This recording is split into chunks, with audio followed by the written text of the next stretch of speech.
ఒక టీచర్ కొడుకు ఎలా బిలీనియర్ అయ్యాడు. 200 రూపాయలు కూడా చేతిలో లేని ఒక యువకుడు.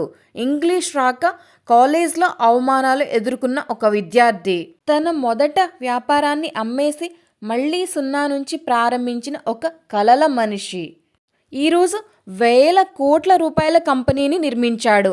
ఆ వ్యక్తే విజయ్ శేఖర్ శర్మ. ఇది కేవలం పేటీఎం కథ కాదు.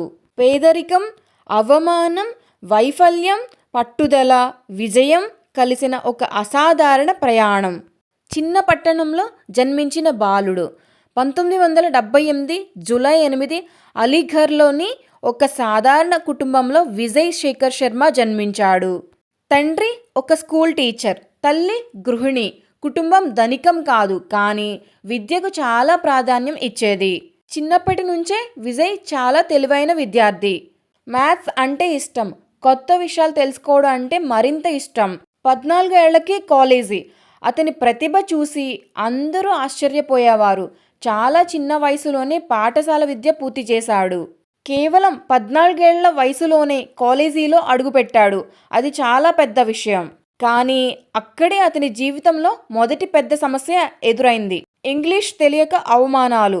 స్కూల్ వరకు హిందీ మాధ్యమంలో చదివాడు. కాలేజ్కి వెళ్ళాక అందరూ ఇంగ్లీష్లో మాట్లాడుతున్నారు. లెక్చరర్లో ఇంగ్లీష్లో, పుస్తకాలు ఇంగ్లీష్లో, చర్చలో ఇంగ్లీష్లో. విజయ్కు ఏమీ అర్థం కాలేదు. క్లాస్లో కూర్చుని ఏడ్చిన రోజులు కూడా ఉన్నాయి. ఆయన ఫ్రెండ్స్ నవ్వేవారు, కొంతమంది తక్కువగా చూసేవారు. కానీ అతను ఓడిపోలేదు. డిక్షనరీతో పోరాటం. ఒక డిక్షనరీ కొనుగోలు చేశాడు.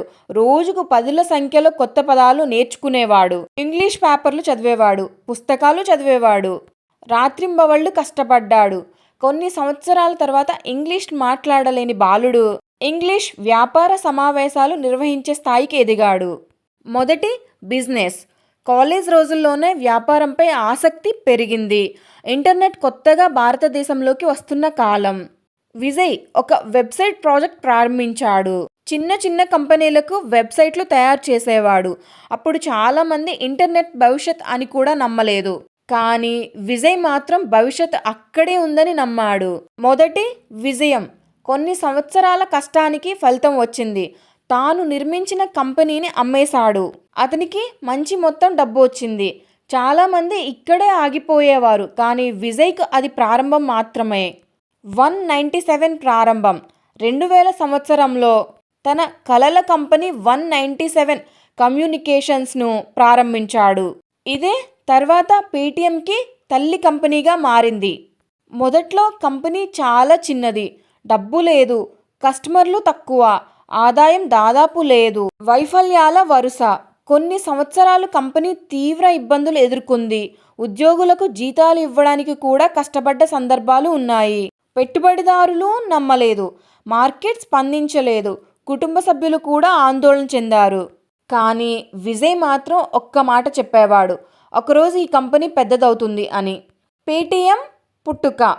2010లో పేటీఎం ప్రారంభమైంది. మొదట మొబైల్ రీఛార్జ్ ప్లాట్ఫామ్ మాత్రమే. ఆ సమయంలో ఎవరూ ఊహించలేదు ఇది భారతదేశపు అతిపెద్ద డిజిటల్ పేమెంట్ కంపెనీ అవుతుందని. ప్రజలు క్రమంగా పేటీఎంను ఉపయోగించడం ప్రారంభించారు.